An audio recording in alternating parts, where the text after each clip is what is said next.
ఆయనకి చదువు అంటే అంత ఇష్టం. ఎందుకంటే ఆయన చదువుకోలేదు, కానీ వేలాది మందికి ఒక బంగారు భవిష్యత్తు కల్పించాలని ఆయన పనిచేశారు. దానికి ఉదాహరణ ఏఎన్ఆర్ కాలేజ్ నుంచి వచ్చిన ఎంతోమంది ఉన్నారు. ఇప్పుడే మనం జస్టిస్ దేవానంద్ గారిని చూసాము. అలాగే నా పక్కన యార్లగడ్డ లక్ష్మీప్రసాద్ గారు కూర్చున్నారు.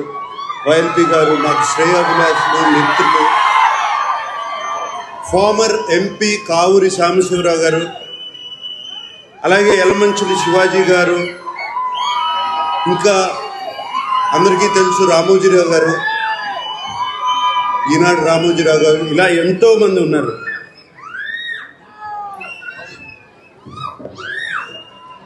గారు, పద్మనాభ గారు, కైకాల సత్యనారాయణ గారు, శోభనాద్రి గారు, ఇలా ఎంతోమంది చెప్పడానికి ఎంతోమంది ఉన్నారు. ఇక్కడే కాదు, ఇంటర్నేషనలీ నేషనలీ దేశమంతా ఇక్కడ నుంచి బయటకు వచ్చిన విద్యార్థులు ఎంతోమంది ఉన్నారు. ఈ పేరుకి ఎంతో మంచి పేరు తెస్తున్నారు.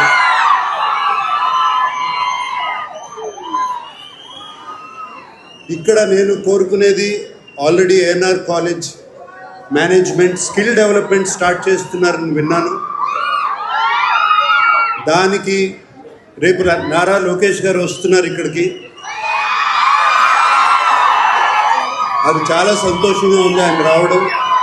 ఆయన వచ్చినప్పుడు మేనేజ్మెంట్ వాళ్ళు ఆయనకి చెప్పి దీన్ని ఒక పెద్ద ఎత్తున చేయాలని, అలాగే ఎమ్మెల్యే రాము గారు దీనికి తోడ్పడాలని మనస్ఫూర్తిగా కోరుకుంటున్నాను. అండ్ నన్ను ఇక్కడ వెల్కమ్ చేసిన కమిటీ వాళ్ళందరికీ థ్యాంక్ యూ. నన్ను ఇక్కడికి రమ్మంటాం, థ్యాంక్ యూ అండి. నా తరపున, మా అక్కయ్య సుశీల తరపున, అలాగే మా అన్నయ్య వెంకట్ తరపున, ఏఎన్ఆర్ ఫ్యామిలీ తరపున మేము ఈ ఏఎన్ఆర్ కాలేజీలో ఒక స్కాలర్షిప్ నాన్నగారి తరపున, అమ్మ తరపున పెట్టాలని మేమందరం అనుకున్నాము. దానికోసం మేము 2 కోట్ల రూపాయలు, అంటే